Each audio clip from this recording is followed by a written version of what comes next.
오늘은 고린도전서 12장의 말씀을 중심으로 마귀는 다 가볍게 여긴다. 마귀는 다 가볍게 여긴다라는 제목의 말씀 전하고자 합니다. 성령은 변화의 영인 줄로 믿습니다. 그리고 기독교 역시 변화의 종교죠. 그래서 예수 믿었다, 기독교로 개종했다, 근데 변화가 없다, 이 문제가 있다라는 것입니다. 그럼 어떤 변화냐? 성령께서 주신 변화인데 몇 가지를 좀 살피고자 합니다. 첫 번째, 말의 변화라는 거예요. 말이 변해야 된다라는 것입니다. 성령은요, 우리의 말을 다 변화시키는 줄로 믿습니다. 고백이 달라져야죠. 말이 달라져야죠. 그래서 사도행전에 보면 사도들에게 성령이 강력하게 임한 표징으로 뭐부터 바뀌어요? 말부터 바뀌는 게 뭐가 터져 나옵니까?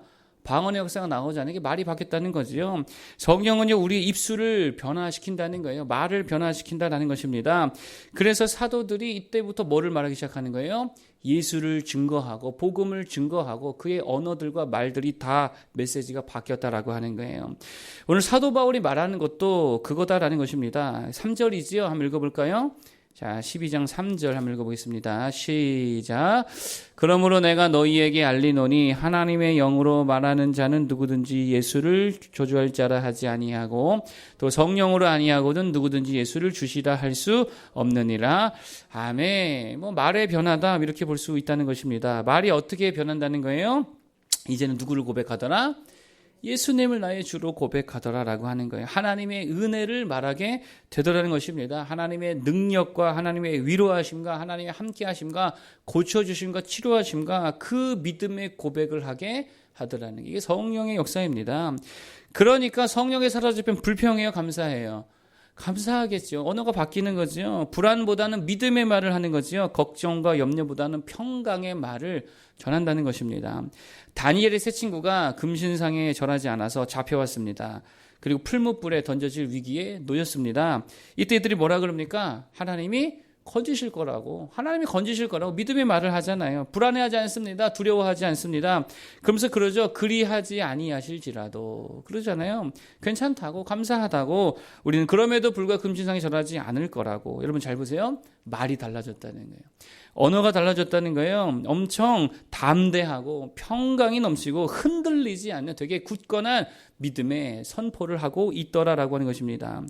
여러분, 그래서 그리스도인이라면 무조건이죠. 일단 말이 좋아야 되는 거예요. 그리스도인이 말이 안 좋다, 이건 말이 안 됩니다. 말이 안 좋으면 말이 안 되는 거예요.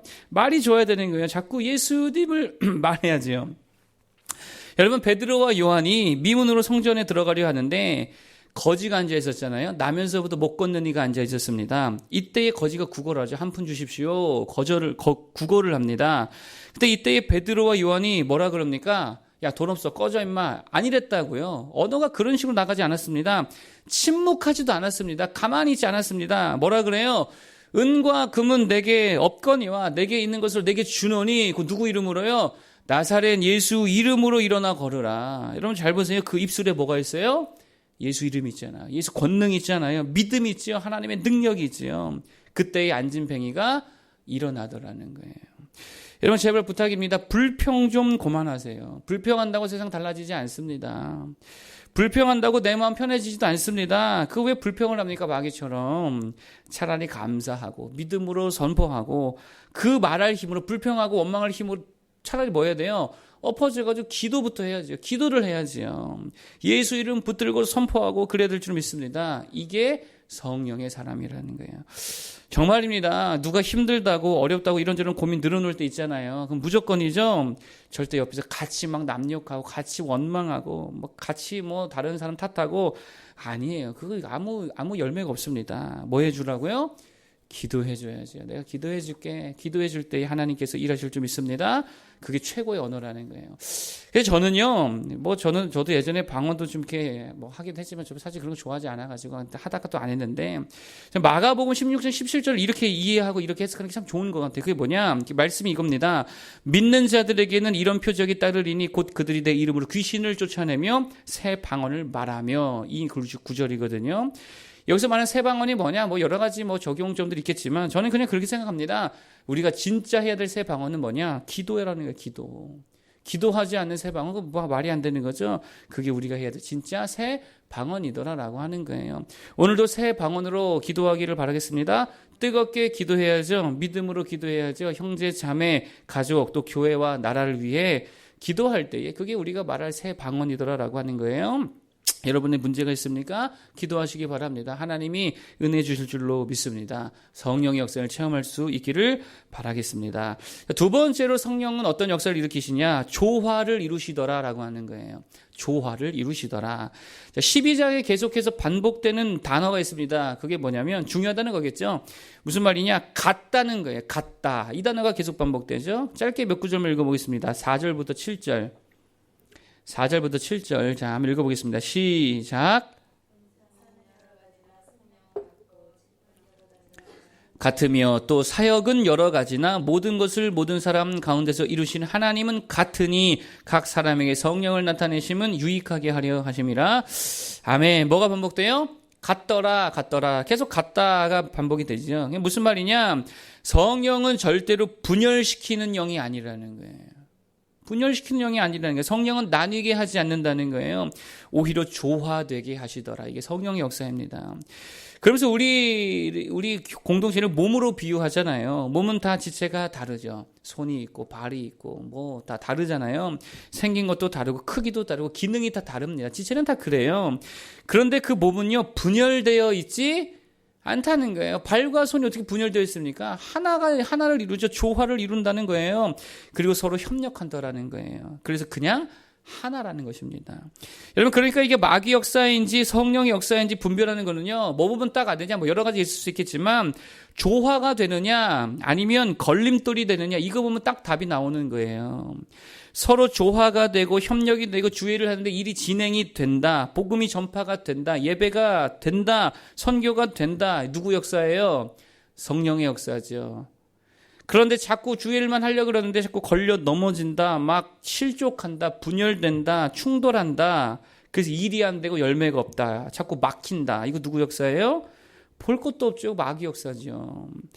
그런데 여기서 주의할 게 있습니다. 그게 뭐냐? 성령 하나님은요, 다양성을 무시한 채로 조화되게 하는 분이 아니라는 거예요. 다양성을 다 존중하십니다. 다시 말해 성령은 다름을 다 인정하면서 그 다름 속에 조화를 이루신다는 거예요. 다름 속에 열매를 맺게 하신다는 거예요. 여러분, 그러므로 성령의 사람들은요, 그런 모습이 필요하죠. 서로를 인정해 줘야 되는 거예요. 이게 되게 중요합니다. 때로는 보다 큰 일을 하는 사람도 있잖아요. 보다 작은 일을 하는 사람도 있지요. 더 어려운 일을 하는 사람도 있고요. 더 쉬운 일을 하는 사람도 있습니다. 누구는 더 헌신할 수 있고요. 좀 덜 헌신해 보일 수도 있습니다. 그런데 그걸 다 어떻게 해주라는 거예요? 인정해 줘. 왜 너는 나같이 못하냐? 너는 왜 나만큼 못하냐? 이게 아니라는 거예요. 늘 말하지만 성령은 획일화의 영이 아니십니다. 다 똑같이 일하고 다 똑같이 헌신하고 다 똑같은 분량의 믿음을 가지고 다 똑같이 뜨겁고 똑같이 공부하고 똑같이 기도하고 그게 아니라는 거예요. 좀 나이가 많으면 어떻게 더 뜨거울 수도 있는 거지. 젊은이들만 뜨거워요? 아니잖아요. 다 다르다고요. 그 다양성을 뭐 해줘라? 인정해 주라는 거예요. 여러분, 다 물질로 헌신해야 돼요? 그러면 돈 없어서 어떻게 헌신해요? 그거 아니지요. 다 선교사가 돼야 돼요? 아니죠. 다 방언해야 됩니까? 그것도 아니지요. 다 찬양을 잘해야 돼요? 아니라는 거예요. 각자의 은사와 부르심은 다르다는 거예요. 인정해 줘야지. 주의할 것은 이 모든 은사와 하나님 주신 것들을 통해 뭐를 이루라는 거예요? 다양성을 인정해 주면서 조화를 이루라는 거예요. 이게 중요한 거예요. 조화를 이루라. 이게 성령의 역사라는 것입니다. 그러므로 형제 자매를 인정하는 동시에 그러면은 나는 어떻게 되느냐? 나는 죽어야죠. 조화를 이루려면 나는 죽어야 됩니다. 무조건입니다. 나는 죽어야 돼요. 나가 죽는다는 게 무슨 말입니까? 다르게 표현은 이거예요. 그냥 하나님만 보는 거예요. 나를 내세우지 않고 하나님만 바라보고 주님만 내세우고 가는 거죠. 그러면 조화는 알아서 이루어지는 거예요. 한 점을 바라보면 하나가 되겠죠. 우리 모두가 각자의 자리에서 각자의 은사로 누구만 보자고요? 하나님만 보자는 거예요. 믿음의 주여 온전케 하시니 누구를 바라보자? 예수를 바라보자. 그럴 때에 부부가 예수를 바라볼 때 부부가 하나 되어지고요. 성도들이 다 자리에서 예수 바라볼 때 성도가 하나 되어지고요. 교회들이 다 주님 바라볼 때 교회가 하나 될 줄로 믿습니다. 그게 정말입니다. 분열하고 깨고 가로막고 거치는 자 되지 말고 부드럽고 유순해서 조화를 이룰 수 있는 모든 성도 하나님만 바라보는 모두 되길 축복합니다. 마지막 세 번째 이런 거예요. 어떤 것도 가볍게 여기지 말라. 특별히 은사 하나님 주신 거 가볍게 여기지 말라는 거예요. 23절부터 25절입니다. 쭉 한번 읽어보겠습니다. 23절로 25절 시작. 우리가 몸에 덜 귀히 여기는 그것들을 더욱 귀한 것들로 입혀주며 우리의 아름답지 못한 지체는 더욱 아름다운 것을 얻느니라. 그런즉 우리의 아름다운 지체는 그럴 필요가 없느니라. 오직 하나님이 몸을 고르게 하여 부족한 지체에게 귀중함을 더하사 몸 가운데서 분쟁이 없고 오직 여러 지체가 서로 같이 돌보게 하셨느니라. 아멘. 특별히 24절에 보니까 오직 하나님이 몸을 고르게 하여 부족한 지체에게 뭐를 더하사? 귀중함을 더하사. 이렇게 말하죠. 귀중함을 더했다는 게 무슨 말입니까? 하나님은요, 절대로 우리의 존재, 우리에게 주신 은사, 이 모든 것들을 가볍게 보시지 않더라는 거예요. 가볍게 보지 않더라는 거예요. 저는 이게 참 중요하다고 생각합니다. 가볍게 여기지 않는 거, 하찮게 여기지 않는 거, 하나님이 주신 교회를 가볍게 여기지 아니하고, 하나님이 주신 형제 자매를 가볍게 여기지 아니하고, 하나님이 주신 사명과 일과 은사를 가볍게 여기지 않는 거, 주신 몸, 건강, 가정, 관계, 그 어떤 것도 내가 가볍게 여기지 않는 거, 하찮게 여기지 않는 거, 이게 정말 중요하다는 거예요. 여러분, 사상사적으로 포스트 모더니즘 시대라 그러지요. 포스트 모더니즘의 특징이 뭡니까? 그 대표적인 문구가 있잖아요. 포스트 모더니즘을 보여주는 참을 수 없는 존재의 가벼움이다. 들어본 적 있죠? 참을 수 없는 존재의 가벼움이다. 무슨 말이에요? 인간의 존재는 가볍다는 거예요. 인간의 욕망 그 별거 아니라는 거예요. 그냥 그거 다 하면서 살라는 거예요. 가볍다는 거예요. 아무것도 아니라는 거예요. 별로 가치가 있는 존재가 아니라는 거예요. 인간이요. 그냥 욕망의 존재, 가벼운 존재라는 거예요. 되게 먼지 같다는 거예요. 흙 같다는 거예요. 동물이나 식물이나 인간이나 다 거기서 거기라는 거예요. 유물론이죠. 포스트 모더니즘이죠. 정확히 사탄의 속임이에요. 인간이 하나님의 형상이라는 것들 다 망각시켜 버렸어요. 야, 욕망대로 살아. 가벼워. 그냥 그러고 사는 거야. 뭐가 네가 그렇게 중요해. 그 개념이라는 거예요. 그래서 이 시대 특징이 뭡니까? 잘 보세요. 다 가볍게 여겨요. 이게 마귀 짓이거든요. 모든 걸 다 가볍게 여겨요. 교회 얼마나 가벼워졌습니까? 권위, 대통령 권위, 목사 권위, 할 것 없이 권위, 모든 권위 다 가벼워졌죠. 예배 얼마나 가벼워졌어요. 성도들에게 예배에 대한 인식이 얼마나 가벼워졌습니까? 말씀이 얼마나 가벼워졌습니까? 아니, 어떻게 신학교에서 하나님의 말씀이 아니라고, 이거는 인간의 글이라는 글을, 그 말을 어떻게 할 수 있냐는 거예요. 어떻게 그따구로 가볍게 여겨요? 생명이 얼마나 가볍게 여겨졌어요? 뭐라고 20몇 주까지 생명이 아니라고요? 어떻게 그딴 소리를 하죠? 하나님이 얼마나 가볍게 여겨졌습니까? 십자가의 은혜가 완전 싸구려 은혜 됐잖아요. 잘 보세요. 이게 누구 짓이라고요? 마귀 짓이라고. 가볍게 여기는 건 마귀 짓이라는 거예요. 그럼 성령의 사람들은 어떻게 해야 됩니까? 귀하게 여길 줄 알아야지. 무겁게 여길 줄 알아야지요. 하나님이 주신 사명 얼마나 이게 무겁습니까? 이거 생명 다해서 해야 될 거 아니에요. 사명, 명자가 무슨 명이에요? 목숨 명자 아니에요. 목숨 걸라는 거 아니에요. 근데 어떻게 이렇게 가볍게 됐냐고. 소명도 마찬가지죠. 무거운 줄 알아야지. 주신 은사, 무거운 줄 알아야지. 그걸로 하나님을 섬기라는 거 아닙니까?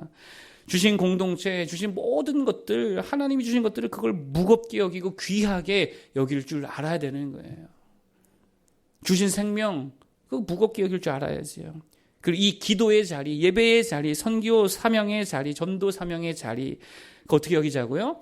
가볍게 여길 게 아니라는 거예요. 하나님 앞에 무겁게 여길 줄 알아야 된다는 게. 그래서요, 여러분 정말입니다. 가벼운 존재로 살지 마십시오. 그렇게 가볍게 사는 게 아니에요. 가벼운 존재로 살 게 아니고 무거운 존재, 정말 귀한 존재, 정말 숭고한 존재로 우리 모두가 살아갈 수 있기를 바라겠습니다. 가볍게 여기지 말자라고 하는 거예요. 자, 오늘 세 가지를 말씀드렸습니다. 성령의 일이 뭐냐? 첫 번째, 말이 달라지게 한다. 예수를 고백하게 하고 하나님의 은혜를 말하게 하고 기도하게 하고 말이 달라지더라라고 하는 것입니다. 두 번째, 조화를 이루게 하시더라. 그런데 다양성을 해치지 않으면서 조화를 이루신다 그랬죠. 각자의 자리에서 하나님만 바라보며 서로를 인정해주며 조화를 이룰 수 있기를 바라겠습니다. 세 번째, 뭐 하지 않더라? 가볍게 여기지 않더라. 핵심이에요. 가볍게 여기지 않더라. 마귀 짓입니다.